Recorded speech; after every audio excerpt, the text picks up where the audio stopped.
apa ya penyebab penghasilan dolar kita itu di Facebook belakangan ini rendah banget. Dapat views jutaan ya, penghasilannya itu nggak nyampe $100 atau bahkan ada yang nggak nyampe $10. Nah, hari ini aku bakalan ngejelasin ya sebab dan kira-kiranya juga bakalan kasih tahu solusi ke teman-teman. Kita bahas sebab dulu tapi ya, kenapa dolar di konten-konten kita di Facebook itu entah itu reel, teks, cerita, foto atau video on demand rendah gitu guys. Dan teman-teman perlu banget paham ini, so jangan di skip videonya ya.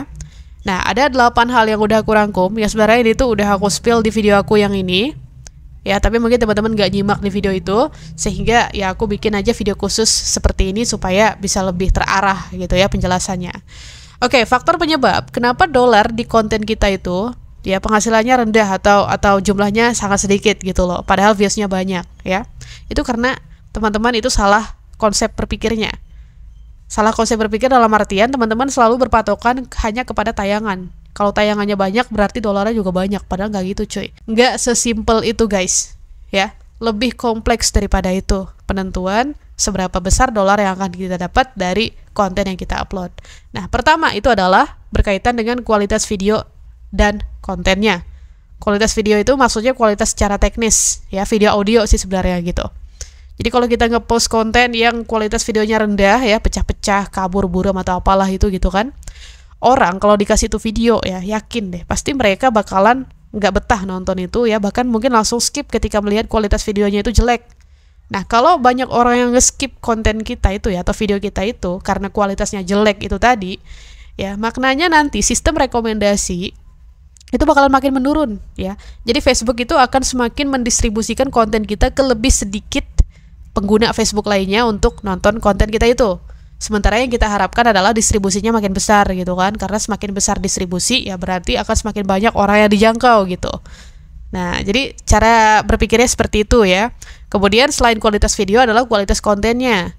Kalau teman-teman kontennya itu ampas gitu ya, ampas dalam tanda kutip ya, beneran kayak ampas banget gitulah.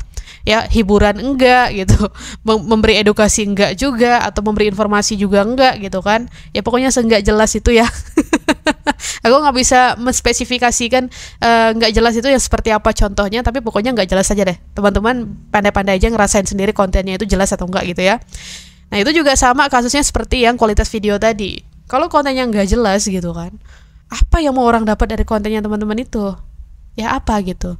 Nah, orang zaman sekarang itu kebanyakan dari yang aku lihat itu ya, mereka kalau nyari tontonan di sosial media itu kalau nggak mengedukasi, memberi informasi ya minimal menghibur gitu guys. Ya tapi kalau ketiga hal itu nggak ada di kontennya teman-teman ya, nggak ada sama sekali itu, udah paling minimal aja tuh ya, menghibur tuh nggak ada, ya pasti orang bakalan ogah nontonnya terus skip gitu kan. Nah, balik lagi tadi ke case-nya atau masalahnya, kalau di skip tuh konten, distribusinya akan makin rendah. Dan nanti ujung-ujungnya akan mempengaruhi ke pendapatan atau penghasilan dolarnya. Kayak gitu ya, itu poin pertama. Terus poin yang kedua adalah berkaitan dengan durasi video. Ini nih yang banyak banget mengabaikan tentang durasi video dan beranggapan bahwa mending kita posting secara brutal aja kak, tapi durasinya pendek ya. Yang penting dolarnya nempel daripada kita postnya sedikit, durasinya panjang, dolarnya nggak nempel. Nggak gitu cara berpikirnya ya. Ya walaupun mungkin 1-2 akun bisa menerapkan itu dan mendapatkan hasil yang mereka harapkan, tapi aku yakin itu umurnya nggak bakalan panjang cuy gitu. Kita kan jadi content creator ini berharapnya kita bisa katakanlah kayak mengubah masa depan kita menjadi lebih cerah gitu kan, misalnya kayak gitu ya. Nah kalau misalnya konsep berpikirnya teman-teman seperti itu ya, menyimpang katakanlah gitu, ya nggak bakalan lama, nanti teman-teman lama-lama bakalan kayak jengah sendiri gitu loh, ngerti kan maksudnya. Nah durasi video di YouTube di Facebook saran aku minimal 30 detik lah ya. Oke, 30 detik itu udah paling sedikit ya kalau standar aku ya. Tapi kalau ada yang mau matok standar lebih sedikit dari itu lagi, misalnya lebih minimal 15 detik, it's okay gitu. It's okay asal jangan di bawah 15 detik ya. Kenapa? Karena itu nanti juga ya ujung-ujungnya akan berpengaruh ke penghasilan. Soalnya semakin banyak durasi sebenarnya semakin bagus, karena semakin banyak durasi itu tandanya akan semakin besar kemungkinan kita mendapatkan retensi yang tinggi gitu guys. Ya waktu rata-rata tonton yang tinggi gitu. Karena itu juga nanti yang mempengaruhi apakah konten kita ini akan semakin direkomendasikan dan semakin diberikan iklan gitu kan, terus semakin mendapatkan penghasilan yang besar kayak gitu ya. Untuk durasi video tuh poin kedua. Terus poin yang ketiga adalah jumlah retensi tadi berkaitan dengan durasi ya kan. Nah, kalau misalnya kita bikin video durasinya 40 detik terus kita dapat retensinya 20 detik, itu bagus ya. Itu sekitar 50% dari total durasi gitu loh. Nah, hal yang seperti itu yang kita harapkan gitu cuy kalau konten. Kenapa? Pertama, tandanya konten kita emang ditonton sama orang, dan yang kedua, ya tandanya konten kita ini bagus secara kualitas karena ya orang mau nonton, karena pertama Facebook mau merekomendasikan, terus yang kedua orang mau nonton dengan retensi yang kita dapatkan itu 50% itu tadi ya, 20 dari 40 gitu. Nah itu gitu loh kuncinya. Dan kalau misalnya konten kita bagus ditonton oleh banyak orang, ya nanti iklan itu akan berdatangan juga ke konten kita gitu loh. Ya, kalau iklan banyak berdatangan kan ya itu kabar baik banget ya. Karena iklan itulah yang sebenarnya memberikan potensi penghasilan yang tinggi buat kita. Apalagi kalau misalnya ada orang yang ngeklik iklan itu gitu loh. Nah, itu poin yang ketiga berkaitan dengan retensi. Terus poin yang keempat adalah bobot iklannya berapa kalau konten kita dimampiri oleh iklan. Ya, perlu teman-teman kutip dulu sebelumnya bahwa nggak semua iklan itu mampir ke konten kita ya. Bukan berarti kayak misalnya hari ini ada 100 orang yang mengajukan iklan di Facebook, terus 100 iklannya itu bakalan tayang di konten kita, nggak juga. Iklan itu ada target pasarnya masing-masing ya. Setiap produk yang dijual itu udah ditentukan mereka menyasar penonton atau audiens yang seperti apa, yang tentunya relate dengan produk mereka. Teman-teman bayangin ini ada konten mancing, ditayangin iklan tentang makeup, nyambung nggak kira-kira? Nggak kan gitu. Pengiklan nggak sebodoh itu untuk menargetkan target pasar mereka gitu ya, atau segmen pasar mereka. Pengiklan itu udah nentuin kriteria mereka itu seperti apa, pasar yang pengen mereka jangkau gitu loh. Kalau mereka ngiklannya tentang alat makeup, ya pasti mereka sasarannya adalah perempuan dan sebagainya gitu kan. Tapi kalau mereka jualnya alat pancing ya, yang diiklankan adalah produk alat pancing, ya pasti sasarannya kebanyakan laki-laki kayak gitu, karena laki-laki lah yang hobi mancing. Nah, jadi teman-teman jangan berpikir sesimpel seperti yang aku bilang tadi ya, bahwa semua iklan akan tayang di video kita sehingga teman-teman mantengin terus gitu kan, ada iklan gak ya di video aku ya gitu. Nah, jadi kayak gitulah ya penjelasannya. Intinya di sini ada katakanlah tiga individu yang berperan ya, tiga subjek yang berperan. Yang pertama platform ya, terus kemudian ada pengiklan, dan kemudian ada creator. Nah, si platform ini dia itu adalah penghubung antara pengiklan dan si creator gitu. Nah, pengiklan udah memasang kriteria kira-kira iklan mereka ingin ditayangkan di konten yang audiensnya seperti apa gambarannya. Terus nanti si platform atau Facebook yang bekerja untuk mencari ya, ada nggak ya creator yang kontennya itu tentang ini gitu, yang sesuai dengan iklan. Nah, kalau ada dikirimlah iklannya ke sana kayak gitu. Nah, terus tugas si creator dia bikin konten gitu loh. Kalau kreatornya bikin konten yang aktif gitu kan, maka nanti iklan akan tayang di video dia. Kalau dia nggak aktif, nggak bikin konten, atau kalau dia bikin kontennya malah justru nggak relate dengan penontonnya atau nggak relate dengan iklannya juga, ya iklan nggak bakalan mampir gitu ya. Ya walaupun kadang-kadang memang iklan itu nggak selalunya sesuai dengan konten ya. Misalnya kalau kita konten tentang alat pancing, nggak selalunya iklan itu tentang alat pancing. Kenapa? Karena belum tentu juga ada orang yang iklan tentang alat pancing itu ya. Dan belum tentu juga si pengiklannya ini pinter nentuin segmen pasarnya, karena ya kita nggak tahu juga ya, pengiklan itu mungkin ada istilah pemulanya juga gitu loh, ya kan. Jadi kalau orang yang baru ngiklan mungkin dia belum paham gitu ya cara nargetin pasarnya, sehingga ya iklan yang dia pasang itu ya udah random aja tersebarnya gitu kan. Dan dampaknya dari situ penghasilan dia dari promosi atau iklan yang dia lakukan itu nggak maksimal. Nah kayak gitu ya, kompleks banget guys sebenarnya ya. Jadi teman-teman jangan berpikir terlalu sederhana. Itu poin yang nomor 4 ya. Nah poin yang nomor 5 adalah ini sesuatu yang nggak bisa kita kontrol, tapi kita pertanyakan aja apakah iklan itu muncul atau tidak di tayangan kita. Jadi fondasinya iklannya udah ada nih, tapi pertanyaannya iklannya muncul nggak di konten kita. Kalau iklannya nggak muncul ya kita nggak akan dapat penghasilan yang begitu besar dari konten yang bersangkutan gitu kan. Nah faktornya itu bisa apa aja kak penyebab iklan nggak muncul di konten kita? Faktornya itu ya pertama relate atau enggak tuh kontennya dengan audiens gitu. Seperti yang udah aku bilang tadi, pengiklan, apalagi pengiklan yang udah pro gitu ya ngatur iklannya, dia pasti akan menyasar audiens yang spesifik, yang segmented gitu ya. Nah ketika kita bikin konten yang kontennya itu nggak jelas gitu kan, atau nggak segmented seperti iklan yang bersangkutan, maka iklan itu nggak akan datang ke konten kita. Nah kalau iklannya nggak datang ke konten kita, mau konten kita ini dapat views berapa banyak pun ya, dari retensi yang kita dapat dan durasi video yang lumayan tinggi tadi, percuma gitu cuy. Bukan percuma sih, tapi kayak nggak akan sebanding lah gitu ya, nggak akan sebanding. Kita dapat jutaan views misalnya, tapi dolarnya cuma dapat di bawah $100 gitu, bahkan ada yang di bawah $50 mungkin. Nah kayak gitu ya.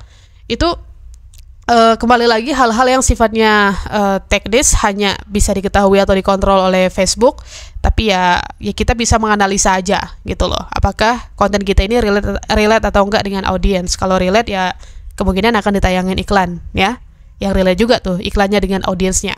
Oke, itu poin yang nomor 5. Terus poin yang nomor 6, nah kalau misalnya teman-teman udah mastiin ya iklan itu ada yang tayang di kontennya teman-teman, kira-kira iklan itu diklik nggak sama audiensnya? Karena gini guys, sebenarnya potensi kita bisa mendapatkan penghasilan yang tinggi itu adalah dari iklan itu diklik atau tidak sama audiens ya. Ini nanti bakalan ada lagi istilah kayak cost per mil dan sebagainya gitu ya, kayak CPM, RPM, itu teman-teman pasti pernah dengar gitu kan istilah-istilah itu, tapi aku nggak bakalan menjelaskan itu ya, karena itu terlalu teknis istilahnya gitu. Jadi akan aku coba jelaskan sesederhana mungkin. Jadi intinya tuh kalau misalnya teman-teman udah bikin konten yang relate dengan audiensnya, relate juga dengan iklannya, iklan sama audiensnya nyambung. Nah pertanyaannya sekarang itu adalah ya tadi ya, apakah iklannya diklik atau tidak oleh audiensnya? Kalau iklannya diklik ya alhamdulillah penghasilan kita itu bisa lebih banyak gitu dari ekspektasi kita mungkin. Tapi kalau iklannya kayak cuman ya udah tayang aja tanpa diklik ya, bahkan mungkin tanpa audiensnya check out produk yang dipromosikan misalnya, ya mungkin kita hanya akan mendapatkan hasil pendapatan dari konten kita itu ya apa adanya aja gitu loh, atau seadanya aja gitu loh ya. Nah intinya di sini poin yang nomor berapa sih ini 6 ini adalah ini menekankan betul bahwa jumlah tayangan itu bukan patokan penghasilan kita akan besar atau tidak ya sebagai content creator di Facebook, tapi klik iklannya gitu. Buat para YouTuber mungkin udah paham ya tentang konsep ini, tapi buat para creator di Facebook aku belum yakin ya pada ngerti. Soalnya sampai sekarang masih banyak yang mempertanyakan, dan aku masih sangat sering melihat orang-orang posting kok tayangannya banyak penghasilannya dikit ya. Nah kayak gitu. Oke, lanjut lagi ke poin nomor 7. Faktornya itu adalah apakah penontonnya itu berasal dari negara yang bisa memberikan kita potensi penghasilan yang tinggi. Ini udah berulang kali aku jelaskan. Kalau kita dapat penonton segmen pasarnya itu dari dalam negeri ya Indonesia, yang notabene negara berkembang yang kurs dolarnya aja $1 16 ribuan sekarang, penghasilannya kecil coy gitu. Tapi kalau teman-teman yang kontennya itu targetnya adalah penonton luar negeri, itu ada kemungkinan penghasilannya besar. Tapi luar negerinya luar negeri mana dulu ya. Kalau misalnya luar negerinya seperti Amerika, Inggris gitu ya, target penontonnya teman-teman, itu akan ada potensi penghasilannya besar ketika per 1000 tayangan itu dikalkulasikan gitu loh jadi dolar. Tapi kalau penontonnya dari India, Indonesia gitu kan, Vietnam, Kamboja dan sebagainya gitu ya, mungkin penghasilannya bakalan rendah coy. Jadi jangan terlalu berharap mendapatkan dolar yang tinggi kalau segmen pasar kita sendiri ya, segmen penonton konten kita sendiri itu dari negara-negara yang tidak terlalu potensial secara finansialnya gitu. Nah ini nanti penjelasannya kompleks lagi guys, kenapa Indonesia bisa memberikan penghasilan yang rendah gitu ya. Maksudnya kayak penonton-penonton Indonesia, penonton dalam negeri itu tuh kembali ke daya beli ya guys ya. Kalau kita bandingin dengan Amerika, daya beli atau daya belanja orang Amerika itu jauh lebih tinggi daripada orang Indonesia.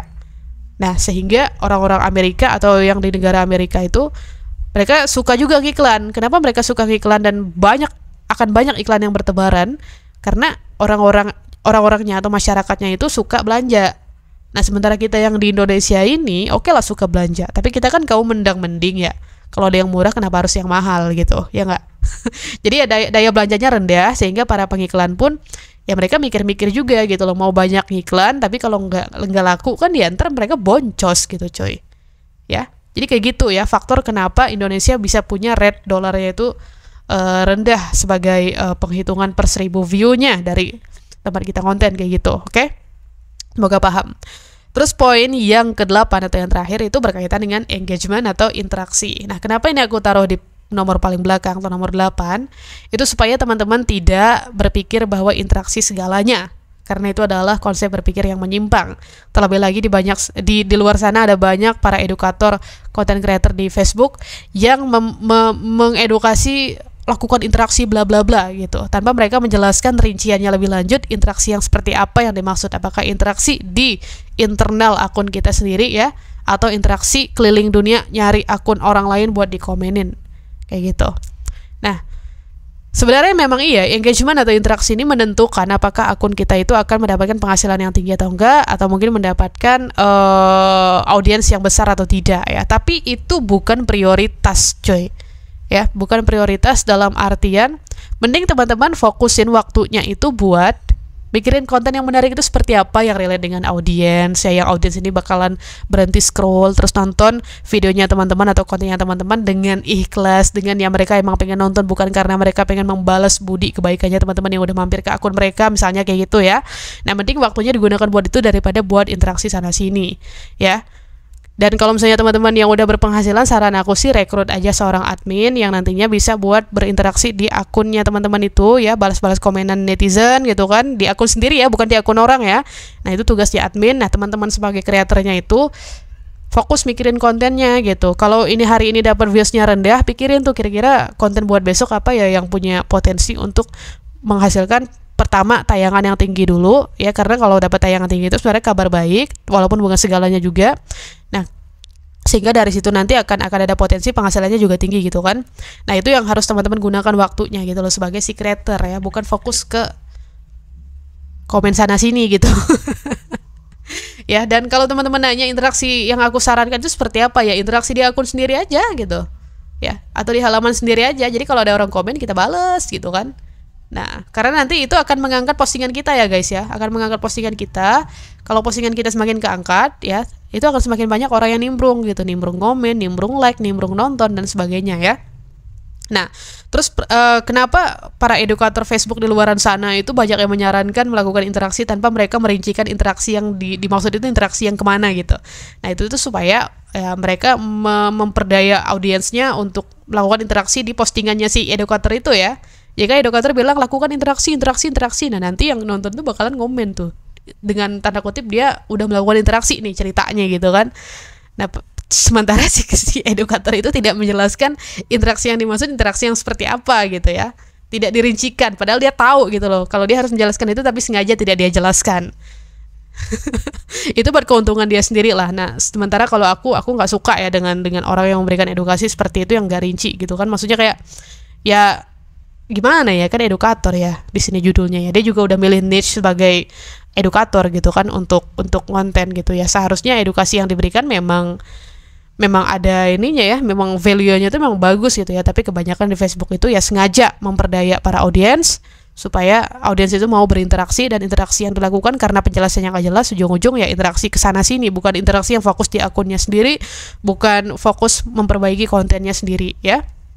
Karena perlu teman-teman catat, orang mau nonton konten kita, orang mau nge-like konten kita, orang mau komen konten kita, orang mau nge-share konten kita, orang mau membagikan konten kita, sama ya, share sama bagikan, dan orang mau nyimpen konten kita itu ya, supaya mereka bisa lihat lagi nanti ya di waktu lainnya gitu. Itu karena konten kita menarik. Itu aja, udah. Karena konten kita menarik atau karena konten kita relate dengan mereka. Ya, mereka merasa mereka perlu nge-like, mereka merasa mereka perlu komen, mereka merasa mereka perlu untuk nge-share, mereka merasa mereka perlu untuk nyimpen gitu tuh konten itu ya, bukan karena interaksi gitu.